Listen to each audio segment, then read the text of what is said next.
If you're new to the channel, I'm Aaron Hallett. I write original Christian rock. I have a song idea. Well, I have a guitar part in mind. I just figured out the tempo. I've got my drum loop going that I always use to keep my time with rather than the metronome. That's going to be replaced if you're new. It's just there literally to keep time. But anyway, I'm going to record a left and a right guitar because I just came up with something right away. It's already kind of like a intro verse to chorus type thing, and I'm just gonna do my usual song structure thing. So I'll just start tracking. Here I go.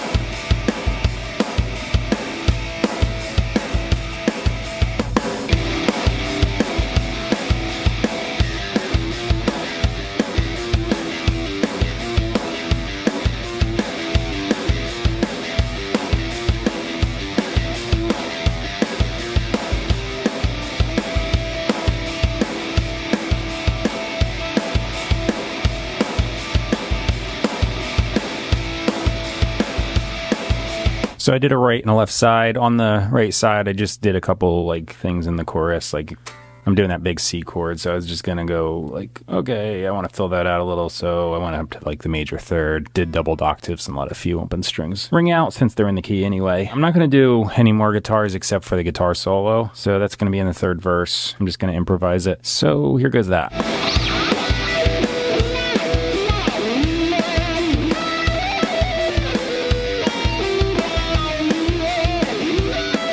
I have my bass guitar. I'm not going to do anything crazy. I always say that, so I just kind of follow the chords around. I know what scale I'm in, and I just kind of go, okay, I'll just play random stuff. So basically what I'm saying is I improvise this. So I'm about to do that. Here goes.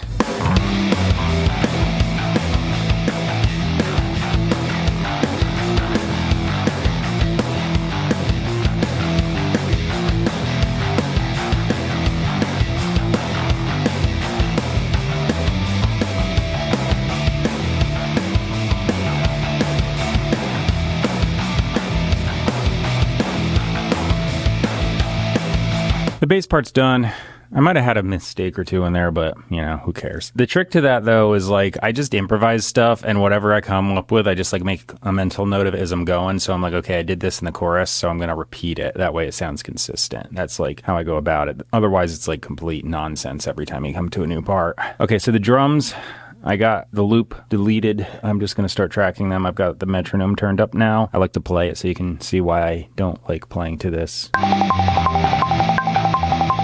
because that's annoying. Anyway, has to be done for the drum part. So I'm going to move the camera over and start tracking that.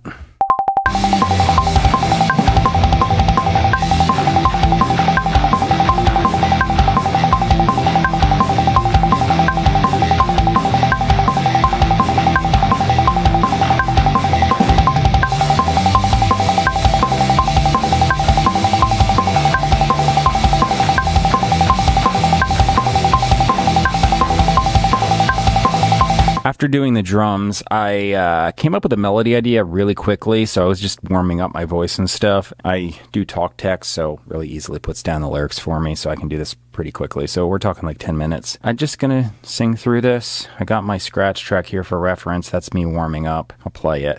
It's not the greatest. I'm not far from crossing lines to get us. So yeah, I'm just gonna sing the same thing, but better, hopefully. Here goes.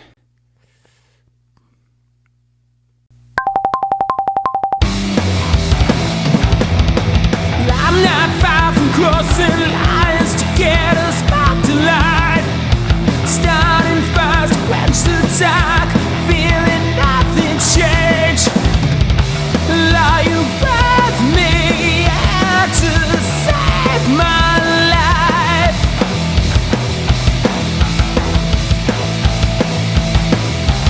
Are you with me?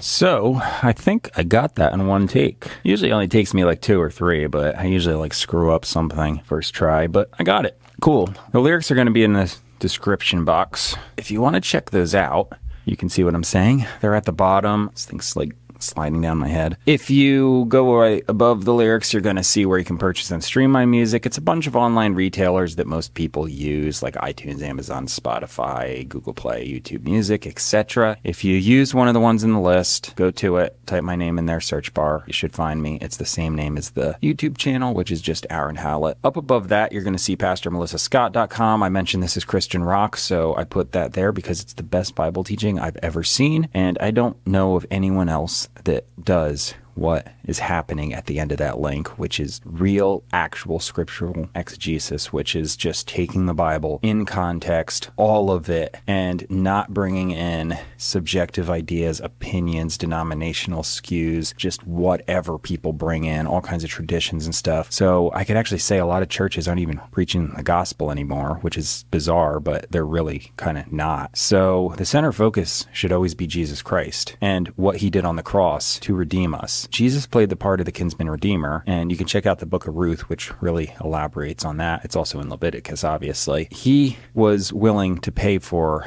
what we couldn't pay for because all of us are in debt because of sin. And sin isn't a list of do's and don'ts like most people think it is. Those are just trespasses. Sin is the condition we're in that all humans have been in since the fall. So you can't clean yourself up. You can't balance the scales. You can't do anything like that. You just are in a fallen sinning state. So Jesus paid it.